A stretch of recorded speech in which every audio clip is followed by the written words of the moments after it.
tras las huellas de Jesucristo. El camino de la cruz.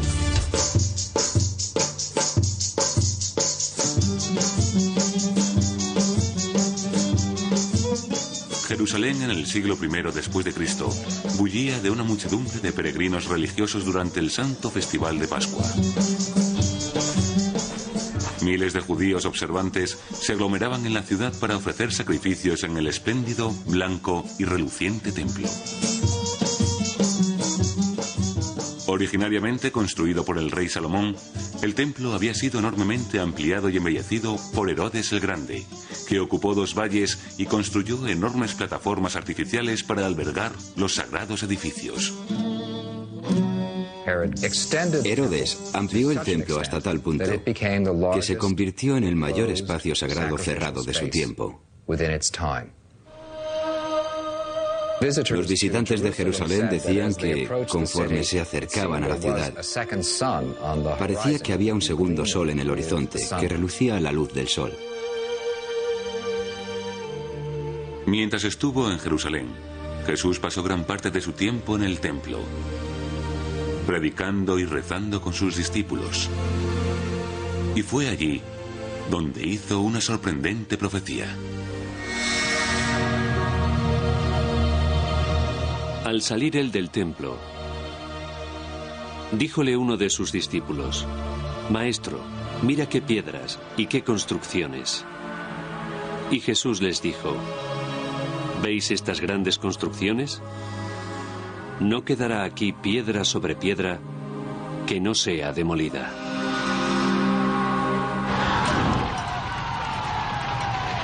Tal como predijo Jesús, en el año 70 después de Cristo, menos de 40 años después de su muerte, los soldados romanos incendiaron Jerusalén y derribaron el templo de Herodes. Luego, las fuerzas islámicas invadieron la ciudad en el 638 y construyeron las espléndidas Cúpula de la Roca y Mezquita al-Aqsa sobre el monte del templo, sellando bajo sus cimientos cualquier resto del templo que Jesús conoció. No hay pruebas visibles del templo de Herodes porque los romanos lo desmantelaron. Y en el lugar donde estuvo el templo ahora tenemos la Cúpula de la Roca. A menos que el edificio sea eliminado, no hay forma de averiguar dónde estaba el templo. Pero algunos seductores indicios lograron perdurar. En 1838, el especialista en textos bíblicos, Edward Robinson, identificó una extraña obra de mampostería que sobresalía como parte de un arco del templo de Herodes. Los aventureros británicos James Barclay y Charles Wilson identificaron más elementos arquitectónicos incongruentes en años siguientes. Pero nadie pudo entender cómo aquellos elementos dispares podían encajar unos con otros. Entonces, en la década de los 60, el militar británico experto en minas, Charles Warren, inició las primeras excavaciones alrededor del monte del templo. Por sus trabajos, sabemos que tuvo que atravesar 14 capas de roca para llegar al lecho de roca. 14 capas de roca suponen entre 16 y 18 metros. Toda esa profundidad hasta abajo. Por la inconfundible arquitectura herodiana que descubrió, Warren concluyó que gran parte de los cimientos del monte del templo de Herodes aún seguían en pie bajo tierra. Pero pasarían casi 100 años antes de que el cambiante clima político permitiera otra excavación en el lugar. En 1967 se inició la Guerra de los 6 días y entonces los israelíes controlaron la ciudad antigua. Querían explorar el monte del templo y la zona de alrededor. Aprovechando este acceso sin precedentes, un equipo de arqueólogos empezó a excavar debajo del muro occidental del monte del templo. Sus exploraciones subterráneas descubrieron numerosas y fascinantes secciones del templo de Herodes. Muchas vistas por última vez por Charles Warren en el siglo XIX. Uno de los lugares que descubrió fue esta puerta. Esta es una de las 4 puertas que conducían fuera del monte del templo y que es mencionada por Josefo Flavio, el historiador judío del siglo I después de Cristo, y delante de la que había una pequeña plaza construida por Herodes el Grande. Aún son visibles las losas de Herodes que brillan más que ninguna otra piedra. Eso se debe a que se usaron durante mucho tiempo. Los excavadores señalan que esta puerta, que estaba a ras del suelo en tiempos de Jesús, ahora yace enterrada bajo las arenas del tiempo. 2000 largos años. Esta es la calle Herodiana, lo que supone que Jesús, sin duda, anduvo sobre las losas que vemos aquí. Esto no tiene nada que ver con la espiritualidad, es el hecho físico en sí. Estamos andando por donde lo hizo Cristo hace 2000 años. Esta es una confirmación que solo la arqueología puede hacer, la confirmación de los lugares santos. Abriendo un túnel más profundo, los excavadores hicieron su descubrimiento más asombroso. Una serie de piedras enormemente grandes a las que denominaron la hilada maestra. En este punto empieza la piedra. Esta es la más grande de todas. Mide más de 12 metros de largo. Y podemos andar y andar todo el tiempo. Se puede andar por ella todo el tiempo. Yo lo estoy haciendo. A lo largo de una misma piedra. Es emocionante pensar que andamos todo el tiempo a lo largo de una sola piedra. Justo hasta aquí. En este punto termina esta enorme piedra, tras recorrer más de 12 metros. Tiene 4 metros de ancho y 3 metros de altura. El peso de esta piedra debe rozar las 600 toneladas métricas. Pero extrajeron los constructores de Herodes estas 4 enormes piedras y las colocaron en este lugar exacto. Lo hicieron porque sirven de contrafuerte a la bóveda dentro del monte del templo.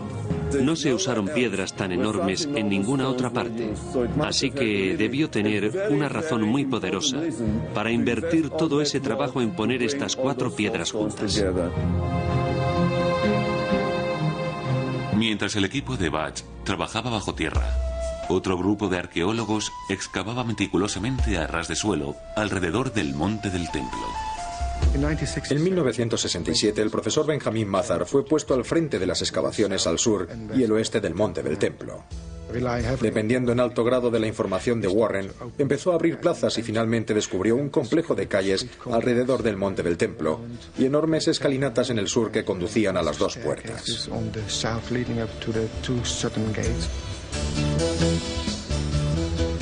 Podemos decir que Jesús subió por estos peldaños o que anduvo por estas calles.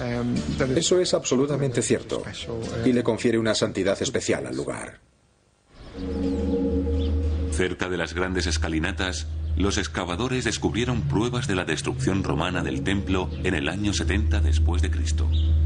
Montones de piedras, arrojadas desde la parte alta del monte del templo, eran apenas otro recordatorio de la violenta destrucción. Un día estaba trabajando allí mirando hacia arriba cuando vi el entorno de un arco quemado en el muro. Los romanos debieron poner muchísima broza dentro de esas tiendas y prenderlas con una tea. Todo empezaría a arder dejándonos la huella del interior de las tiendas. Así que valiéndome de esos arcos quemados pude reconstruir sin ninguna fisura cómo estaban dispuestas las tiendas a lo largo del muro del sur. Ese fue mi primer, a mi entender, mi descubrimiento más importante, lo que me aficionó realmente a la arquitectura antigua.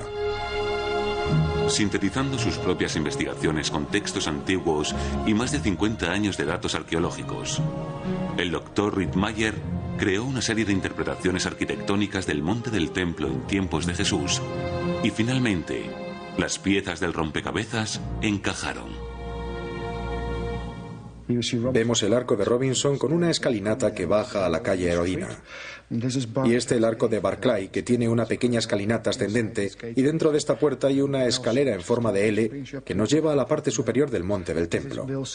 Este es el arco de Wilson. Forma parte de un puente que cruza el valle Tiropeán e iba directo hasta la ciudad alta donde solían vivir todos los sacerdotes. Y esta es la puerta de Warren. Así que estas son las 4 puertas que Josefo nos dice que estaban en el muro occidental y todas han sido encontradas. Pero el trabajo de Rittmeyer no carece de polémica, especialmente cuando sostiene que el Sancta Sanctorum El edificio más grande en el templo judío estaba en el lugar exacto donde se levanta la sagrada cúpula de la roca musulmana. También se hace referencia a la roca en las fuentes antiguas como la roca fundamental. Así que pensé, bueno, eso deben ser los cimientos del templo.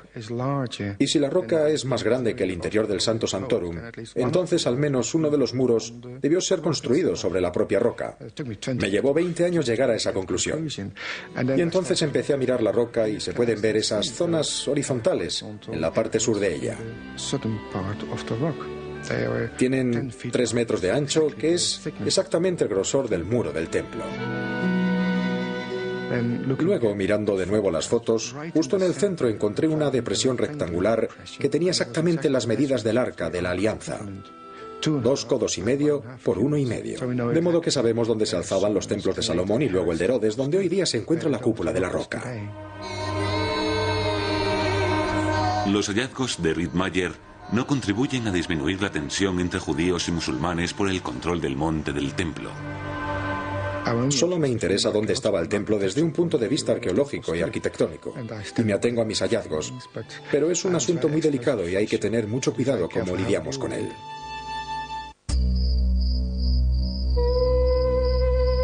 La noche antes de morir, las Escrituras nos dicen que Jesús compartió la cena de Pascua, o Seder, con sus discípulos.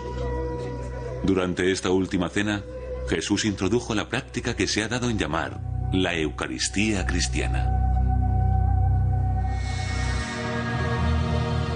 Tomando el pan, dio gracias, lo partió y se lo dio diciendo: Este es mi cuerpo, que es entregado por vosotros. Haced esto en memoria mía. Sabiendo que podría morir, quiso tener una última cena con sus discípulos. Y claro está, habrían querido que fuera en la ciudad. Y el lugar tradicional es el cenáculo en el monte Sión. Aunque el cenáculo de la actualidad solo se remonta a la era de las cruzadas, muchos creen que señala el lugar donde tuvo lugar la última cena. Era una zona nueva y tendría que haber habido una posada o una taberna que alquilara salas para comidas. Eso es sumamente posible. Luego, en 1951, Jacob Pinkerfeld excavó alrededor de los cimientos del edificio del cenáculo y descubrió grandes sillares que identificó como pertenecientes a una sinagoga herodiana del siglo I. Pero estudios posteriores de un grupo de arqueólogos franciscanos llevaron a la sorprendente conclusión de que en realidad era la primera casa-iglesia judeocristiana de Jerusalén y el lugar de la Santa Cena. Pero algunos especialistas criticaron sus conclusiones. La gente dice que es herodiana porque tiene bloques herodianos en los muros. Sin embargo, esos bloques herodianos son reutilizados. No tienen ni el mismo tamaño ni la misma forma. Están rayados, cortados en las esquinas. Son, a todas luces, reutilizados en un muro bizantino. Así que no creo que haya pruebas arqueológicas de que el actual cenáculo esté en el lugar donde se celebró la última cena.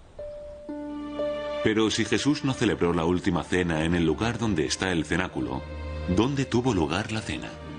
Sorprendentemente, algunos eruditos ahora creen que la respuesta a esa pregunta es en ninguna parte. Afirman que el hecho nunca tuvo lugar. Creo que pasó después de Jesús. No creo que él institucionalizara la última cena. Cuando la última cena fue creada por la iglesia de los primeros cristianos, unió la vida, el pan y el vino, y la muerte, cuerpo y sangre, en una institución. Yo personalmente creo que la institución es totalmente correcta, pero no creo que fuera hecha por Jesús. Otros eruditos discrepan con vehemencia. No creo que eso sea cierto en absoluto. Desde luego no hay ninguna prueba negativa que desmienta la última cena. No creo que hubiera otro maestro en el periodo del Nuevo Testamento con la suficiente influencia para darle a la cristiandad su principal cena ritual, excepto Jesús. Al este de Jerusalén se recorta la oscura silueta del Monte de los Olivos. En el siglo I después de Cristo, el monte estaba cubierto de olivares, donde los evangelios nos dicen que Jesús y sus seguidores fueron tras su última cena juntos. Cuando los peregrinos iban a Jerusalén, la población de la ciudad se triplicaba. Pasaba de 50.000 a 150.000. Eso suponía que el espacio en la ciudad escaseaba. Los precios se ponían por las nubes y obreros pobres como Jesús de Nazaret no podían permitirse quedarse en la ciudad. Y por eso va y viene con regularidad al Monte de los Olivos. Desde la ciudad hay unas antiguas escalinatas que llevan al Monte de los Olivos. Usadas constantemente durante más de 2000 años. Es probable que Jesús subiera por estos mismos peldaños por última vez en esa fatídica noche. Entonces vino Jesús con ellos a un lugar llamado Getsemaní y les dijo: «Sentaos aquí mientras yo voy a orar». Y tomando a Pedro y los dos hijos de Zebedeo, comenzó a entristecerse y a angustiarse. Los especialistas coinciden en que los hechos que envuelven la agonía en el jardín de Jesús y su posterior detención tuvieron lugar en el Monte de los Olivos, pero donde exactamente ha sido durante mucho tiempo objeto de debate. La Iglesia de todas las naciones conserva una gran piedra considerada como el lugar donde Jesús hizo sus urgentes oraciones. Y un olivar cercano a menudo es señalado como el jardín de Getsemaní, donde Jesús fue detenido. Sin embargo, Joan Taylor cree que esta última tradición se basa en una mala interpretación de los evangelios. La idea de que Getsemaní era un jardín proviene de una refundición de dos tradiciones. Hay un jardín en el Evangelio de Juan, pero no hay un lugar llamado Getsemaní. Hay un lugar llamado Getsemaní en el Evangelio de Marcos, pero no hay un jardín. Y así lo que pasa en la tradición cristiana es que tienes jardín en Juan, Getsemaní en los Evangelios sinópticos de Marcos, Mateo y Lucas. Lo juntas y tienes jardín de Getsemaní. Puesto que la tradición que rodea a ese jardín solo se remonta a la Edad Media, la doctora Taylor propone que sería un mejor argumento proponer que la gruta de Getsemaní es el auténtico lugar de la detención de Jesús. En esa época del año, en primavera, hace mucho frío en Jerusalén, así que es muy poco probable que se durmieran al pie de unos olivos. Por eso creo que estaban en una especie de refugio. Se podría decir que estaban en una tienda, pero bueno, Getsemaní significa prensa de aceite. Así que, ¿por qué no estaban en una prensa de aceite? Habría sido de lo más normal que la gente acampara en esa cueva que no se estaba usando para prensar en ese momento.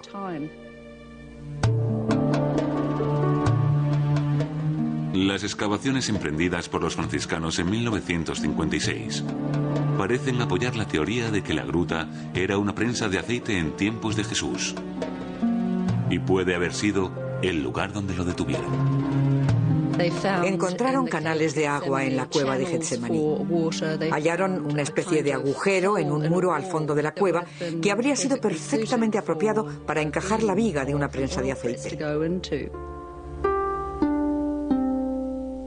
Atrapado en estos fríos muros de piedra, Jesús no habría tenido forma de evitar a la multitud que fue a por él, ni su incierto futuro.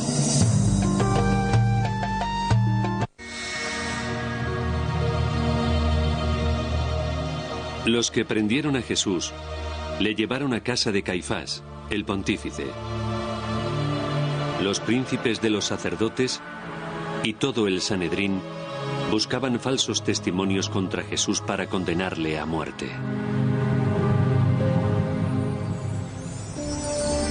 En la actualidad, varios lugares en Jerusalén reclaman ser el lugar donde se alzaba la casa del sumo sacerdote, Caifás, donde se dice que tuvo lugar el juicio de Jesús.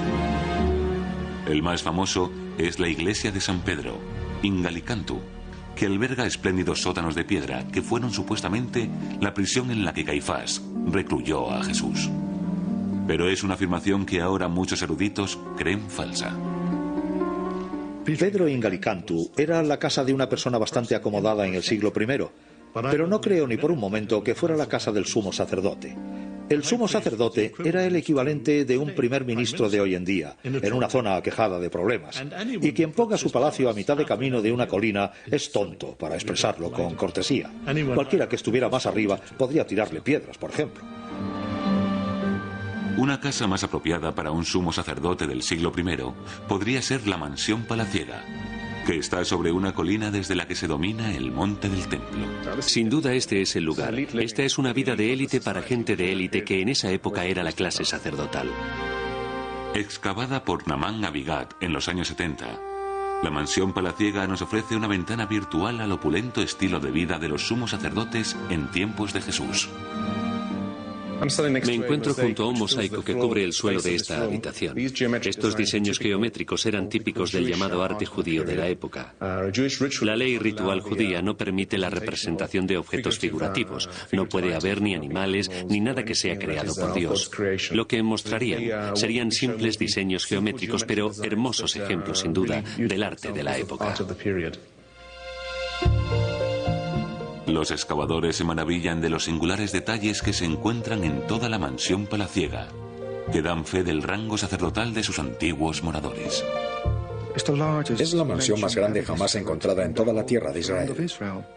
Pero lo que la hace tan especial es que hay 4 mikvaos dentro del propio edificio. Eso es muy inusual. A lo sumo se encuentra un mikvao en un edificio.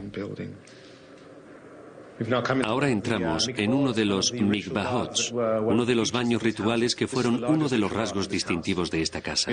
Este es el más grande de la casa. Hemos llegado a una de las entradas y esto es muy importante. Hay 2 entradas a este baño que permite bajar a los impuros a la piscina y salir a los puros por el baño. Y eso le facilitaría su uso a los sacerdotes que trabajaban a diario en el templo.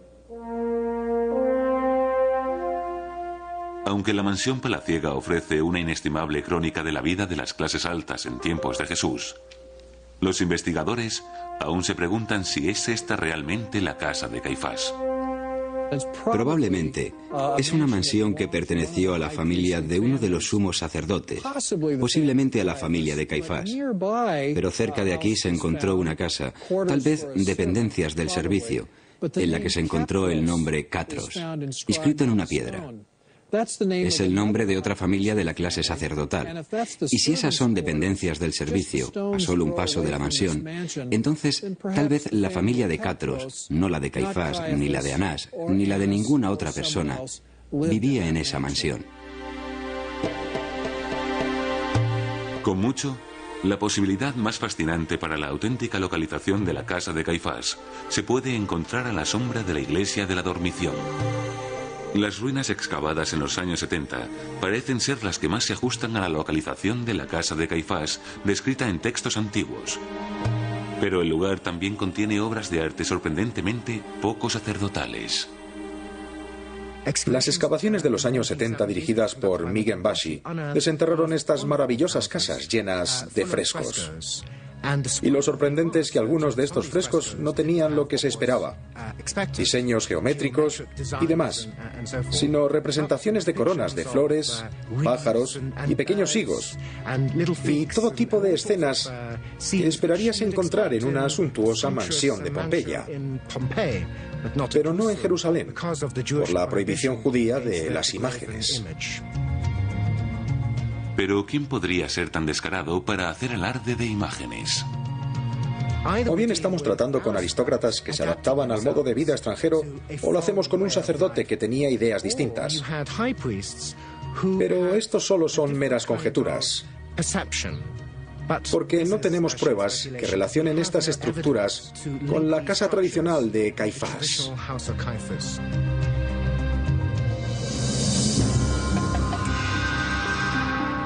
Aunque los arqueólogos solo pueden especular sobre la vida de Caifás, un descubrimiento casual en noviembre de 1990 ofrece fascinantes pruebas de su muerte. Durante la construcción de una carretera al sur de Jerusalén, los obreros desenterraron accidentalmente una cueva funeraria. Cuando el arqueólogo Zip Greenwood llegó a la escena, no tenía grandes esperanzas. Al principio, entrar en esta tumba no fue nada especial. Es decir, la arquitectura de la tumba, la disposición, el diseño y todo eso eran muy pero que muy típicos. Pero entonces entré en el osario.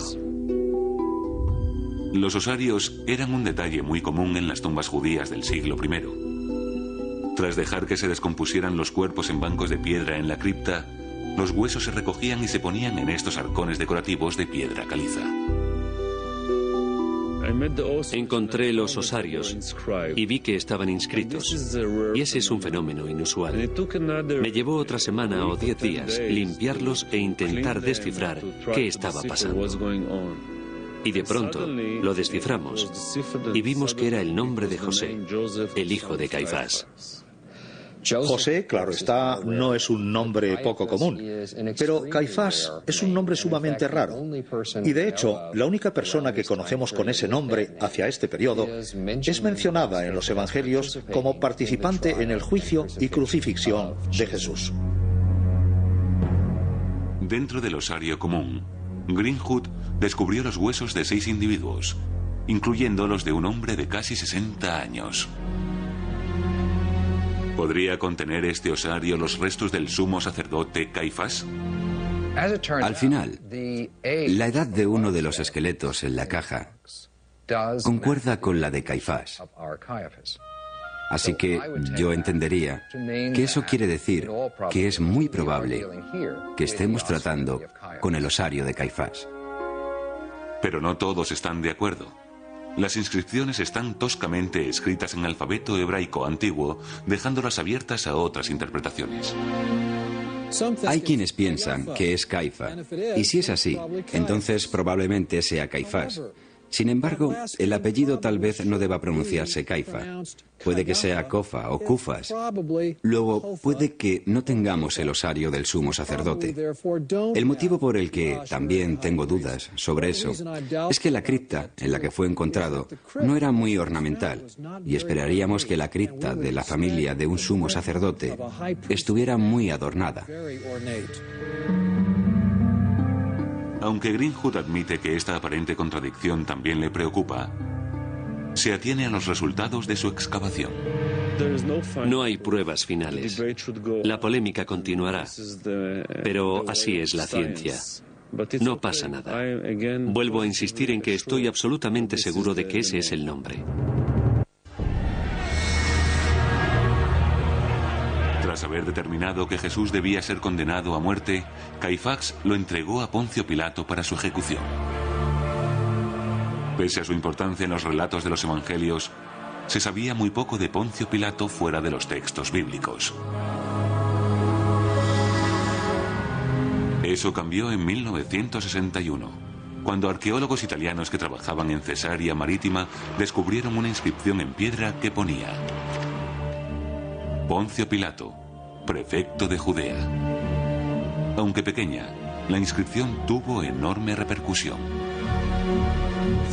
Esta es la primera vez que tenemos el nombre Poncio Pilato y la única en la que hemos tenido ese nombre en una inscripción que date de esa época. Lo más importante acerca de esto es que había objeciones en el campo académico sobre su título. ¿Era prefecto o procurador? Y la inscripción resolvió ese problema. Era efectivamente prefecto, lo que le daba más poder que a un procurador. Como prefecto, podía condenar a muerte a personas, como hizo con Jesús. Los evangelios nos dicen que Jesús compareció ante Pilato en su pretorium o cuartel general. Durante el transcurso de la historia cristiana, ese pretorium llegó a estar asociado con la fortaleza Antonia. Así llamada por Marco Antonio, la fortaleza de 4 torres se erigía sobre una colina desde la que se dominaba el monte del templo antes de que fuera destruido por los romanos en el año 70 después de Cristo. Durante siglos, los únicos restos del pretorium de Pilato que se creía que existían era un arco llamado Ecce Homo. El arco del Ecce Homo fue asociado con la pasión de Jesús hacia los siglos XIV o XV. Ecce homo significa «he aquí el hombre». Y así, el Ecce homo se convirtió en el lugar donde Jesús fue juzgado por Pilato. En 1857, el padre Mary Alphonse Ratisbonne compró la zona alrededor del arco del Ecce homo y empezó a construir un convento para las hermanas de Sion. Dentro del edificio encontraron un amplio pavimento que fue identificado de inmediato por el excavador como el Litóstrotos, que se menciona en los evangelios, donde se juzgó a Jesús, y que tiene tanta importancia que aparece tanto en griego, litástrata, como en hebreo, Gábata. Al limpiar el pavimento, los obreros encontraron tableros de juego de extraños trazos y columnas caídas. El padre Ratisbonne se convenció de que había descubierto el patio interior pavimentado de la fortaleza Antonia, donde Pilato dictó la sentencia final de Jesús. El descubrimiento convirtió en el acto al convento de las Hermanas de Sion en una de las paradas más importantes para los peregrinos cristianos de visita en Jerusalén. Luego, a finales de los años 60, nuevos estudios del arqueólogo padre Pierre Benoit plantearon algunas preguntas inquietantes sobre el arco del Ecce homo. Cuando Pierre Benoit estudió el arco, discrepó de que fuera la entrada de la fortaleza Antonia. Sostuvo con mucha convicción que era un arco triunfal del siglo II después de Cristo, que había sido erigido por el emperador Adriano cuando destruyó Jerusalén y en su lugar levantó la ciudad romana de Aelia Capitolina. Muchos indicios contenidos en el arco parecían confirmar la nueva datación del padre Benoit. Lo que queda del arco es mucho. En primer lugar podemos ver el arco principal, y los arcos triunfales típicos del siglo II después de Cristo siempre tienen tres puertas. Dos puertas pequeñas que flanquean una grande. Aquí podemos ver la grande, que continúa hacia el interior del monasterio de las Hermanas de Sion, y también uno de los arcos más pequeños. Podemos ver que cuando se construyó el monasterio de las Hermanas de Sion, pusieron aquí la inscripción Vía Dolorosa. Y cuando pasamos al otro lado, desde aquí podemos ver la cara bonita del arco y dos piedras sobre él que son romanas originales. En la de la izquierda, la que está más cerca del monasterio, aún podemos ver algunas letras que indican la fecha, que es finales del siglo II después de Cristo. En los años que siguieron, un estudio más riguroso del famoso arco contribuyó a aclarar aún más su edad y su función. Yves Brun reconoció que este no era un arco triunfal, sino que era más probable que fuera una puerta de la ciudad del siglo I. De modo que ahora se cree que se trata de una puerta en la llamada Tercera Muralla de Jerusalén, que fue levantada hacia el año 40 o 41 después de Cristo, unos 10 años después de la Pasión. Benoit remontó el llamado pavimento del Litóstrotos a la misma fecha del arco del Ecce homo y estableció que ni formaba parte de la fortaleza Antonia ni tenía nada que ver con la vida de Jesús. Para los fieles cristianos, las revelaciones de Benoit fueron un duro golpe, pero demostraron ser apenas el comienzo. Basándose en los indicios de los textos históricos, la mayoría de los historiadores ahora creen que el pretorium donde Jesús compareció ante Pilato no se encontraba en la fortaleza Antonia, sino en el palacio de Herodes. No hay duda de que el sitio lógico para que tuvieran lugar los juicios no es la fortaleza Antonia, que era una especie de cuartel. Según Josefo, Herodes el Grande construyó un espléndido palacio en el extremo occidental de Jerusalén. Tras su muerte, este palacio fue confiscado y pasó a servir de cuartel general regional del prefecto romano, Poncio Pilato. ¿Pudo ser ese el lugar donde estuvo el pavimento o Gábata, donde Pilato condenó a muerte a Jesús? Gábata significa punto elevado, y en un uso absoluto es el punto más elevado de la ciudad. Por eso creo que la mayoría de los especialistas sostendrían que hoy día Gábata significa la ciudadela, cercana a la puerta Jaffa, que era el lugar donde estaba el palacio de los reyes judíos, que luego fue ocupado por Pilato, y que entonces el pavimento hay que buscarlo en la zona de la ciudadela, alrededor de la puerta Jaffa.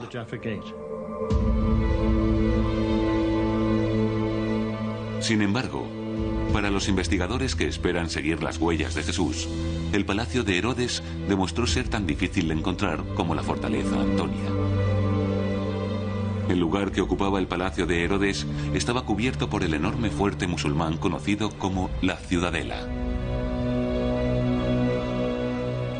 ¿Cómo esperan encontrar los excavadores restos del palacio cuando se encuentra debajo de la Ciudadela? Sorprendentemente, la respuesta resultó estar justo ante sus propios ojos. En 1894, arqueólogos británicos excavaron alrededor de los cimientos de la ciudadela y establecieron que estaba construida sobre restos más antiguos. En una nueva excavación en la misma zona, en 1934, N.C. Jones hizo el asombroso descubrimiento de que la ciudadela no solo estaba sobre estructuras más antiguas, sino que parte de ella se componía de ruinas antiguas. Un detalle singular que aún puede verse hoy día. Detrás de mí tenemos uno de los grandes ejemplos de la arquitectura herodiana que quedan en la ciudad. Esta es una de las torres que fueron construidas por Herodes en la ciudad de Jerusalén. Sabemos nuevamente, por Josefo Flavio, que en la ciudad de Jerusalén había 3 grandes torres. Más tarde esas torres fueron incorporadas a edificios posteriores para incluir toda la zona de la ciudadela.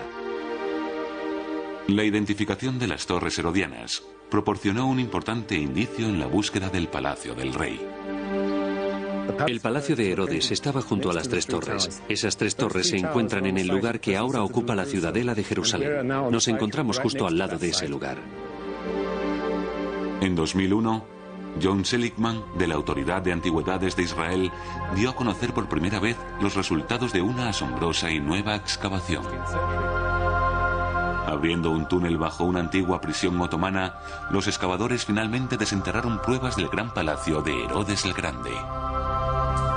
Ahora nos encontramos sobre una excavación reciente que estamos dirigiendo, en la que se han hecho hallazgos que creemos que se remontan a esa época. Este gran muro junto al cual me encuentro forma parte de las terrazas que Herodes construyó aquí, en el lugar que ocuparía su palacio.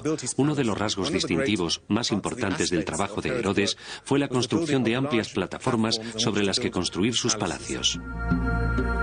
Imitando la construcción del monte del templo, Herodes usó estos enormes muros de contención para formar una plataforma artificial sobre la que construir su palacio. Lamentablemente nos encontramos fuera de su palacio. Ahora me encuentro en la zona entre el muro de contención y la ciudad de Jerusalén. El palacio propiamente dicho habría estado al otro lado de este muro, y eso será encontrado por la próxima generación de arqueólogos. Hasta entonces, los investigadores continúan peinando la zona en busca de pruebas que puedan relacionar el lugar con los relatos de los evangelios. Hay que imaginarse dónde están estas piedras. Un tramo de escaleras que llevará arriba. Aunque parezca asombroso, el arqueólogo Simon Gibson ahora cree poder señalar la posición exacta del terreno elevado, o Gábata, donde Poncio Pilato interrogó a Jesús. Nos encontramos en la zona occidental de la parte antigua de Jerusalén. Como podéis ver, la ciudadela está ahí, al norte. Detrás de esta muralla estaba el palacio de Herodes, el Grande. Y me gusta pensar que este es un lugar donde tal vez Jesús fue traído para ser juzgado por Poncio Pilato. Este es uno de los peldaños, y mirad lo gastado que está en este punto, y también aquí. Ha sido gastado por la gente que subía estas escalinatas, y podéis ver que si pongo mi pie en él, parece encajar perfectamente. De modo que estas son las escalinatas que habría subido Poncio Pilato para llevar al palacio al Praetorium. Ahora entremos. Aquí habría habido una puerta sobre mi cabeza. Claro que ahora no está porque lo único que tenemos son los cimientos de la puerta, pero habría conducido directamente a una zona pavimentada. Ahora, claro, está cubierta de ese bonito y verde césped, pero en aquellos tiempos había un patio pavimentado que se extendía hasta la muralla interior, y podéis ver esa muralla interior allí. Luego había otro tramo de escaleras aquí que conducía al palacio donde creo que habría estado la silla presidencial del tribunal, donde se habría sentado Poncio Pilato para pensar qué iba a hacer con aquel granuja, aquel tipo problemático llamado Jesús.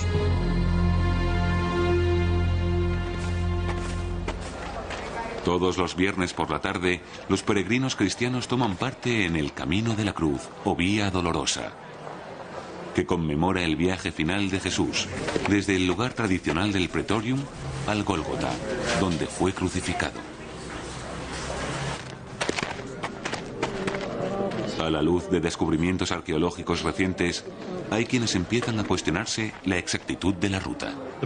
No se puede afirmar bajo ningún concepto que la Vía Dolorosa actual sea histórica. Empieza desde el punto equivocado y, claro, una serie de episodios de la Vía Dolorosa no se basan en el Nuevo Testamento, como el de Verónica secándole la cara, por ejemplo. Fueron una elaboración de la devoción popular en la que la certeza histórica no tiene cabida.